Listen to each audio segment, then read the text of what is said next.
আসসালামু আলাইকুম এভরিওয়ান, স্বর্ণাজ কিচেনে আপনাদের স্বাগতম। আজকে আমি আপনাদের সাথে শেয়ার করব রাতের বেঁচে যাওয়া বাসি ভাত ফেলে না দিয়ে ঝটপট তৈরি করুন ফুলকো ফুলকো নরম চালের রুটি। চলুন তাহলে কথা না বাড়িয়ে দেখে নিই আজকের রেসিপি।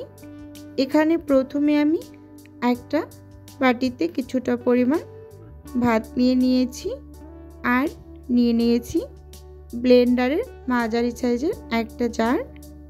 এখন ভাতগুলোকে আমি জারের ভিতরে দিয়ে দিলাম। এখানে আমি কিছুটা পরিমাণ পানি দিয়ে দেব।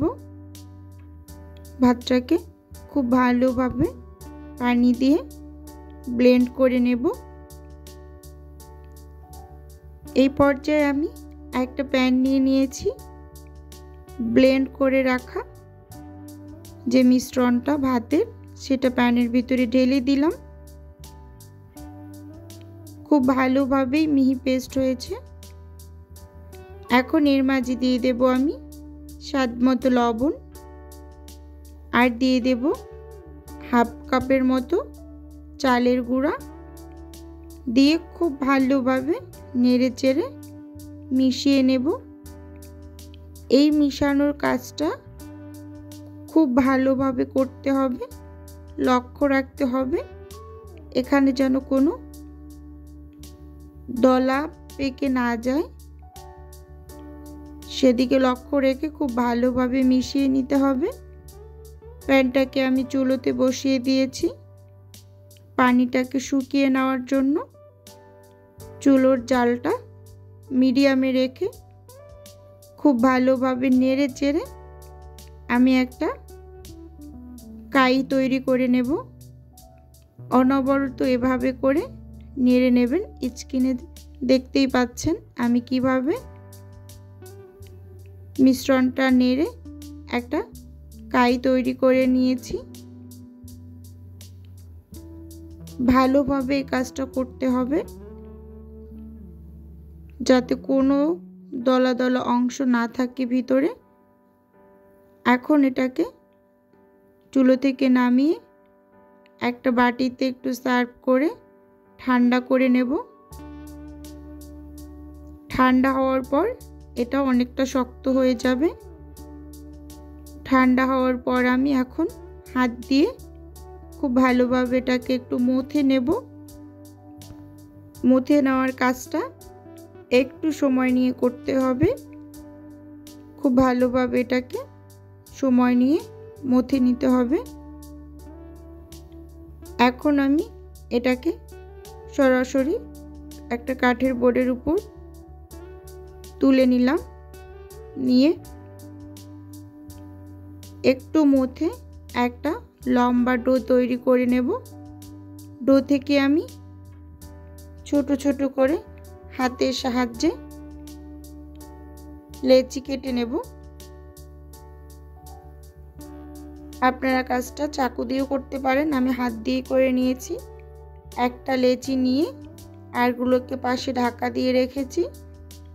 আমি একটা রুটি তৈরি করে নেব।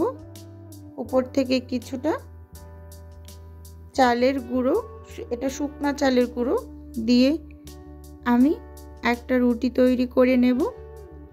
আমি চালের রুটি খুব ভালো একটা বেলতে পারি না, মোটামুটি পারি নিজে খাওয়ার মতো।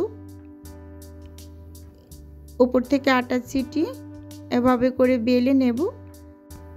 যেহেতু আমি চালের রুটি খুব বেশি একটা ভালো বানাতে পারি না, সেহেতু আমি এভাবে করে রুটিগুলো বানিয়ে এখানে আমি একটা বাটির ঢাকনা দিয়ে এটাকে আমি গোল করে কেটে নেব। আপনারাও এটা করতে পারেন। যে যারা যারা রুটি তৈরি করতে পারেন না, সবগুলো আমি এইভাবে করে তৈরি করে নিয়েছি। আমি চালের রুটিটাই তৈরি করতে পারি না, আটার রুটি খুব ভালো বেলতে পারি। এখন আমি একটা একটা করে রুটিগুলোকে ভেজে নেব। প্রত্যেকটা রুটিই খুবই ফুলকো হয়েছে। এভাবে করে সবগুলো রুটি আমি ভেজে নেব। জানি না এখন পর্যন্ত কোন কোন আপু এবং ভাইয়ারা আমার ভিডিওটা ধৈর্য সহকারে দেখতেছেন, তাহলে প্লিজ এখনই একটা লাইক দিয়ে কন্টিনিউ করুন। এক এক করে আমি সবগুলো রুটি ভেজে নিয়েছি। দেখুন রুটিগুলো মাশাআল্লাহ দেখতে কতটা সুন্দর হয়েছে এবং প্রত্যেকটা রুটি ফুলকো হয়েছে। এটা যে ভাত দিয়ে তৈরি বোঝাই যায় না, খুবই নরম তুলতুলে। ভিডিওর কোনো অংশ যদি ভালো লেগে যায় তাহলে প্লিজ চ্যানেলটি সাবস্ক্রাইব করে আমার পাশে থাকার অনুরোধ রইল। আজকের ভিডিও এ পর্যন্তই, দেখা হবে অন্য কোনো ভিডিওতে। সে পর্যন্ত সবাই ভালো থাকুন, সুস্থ থাকুন। আল্লাহ হাফেজ। আসসালামু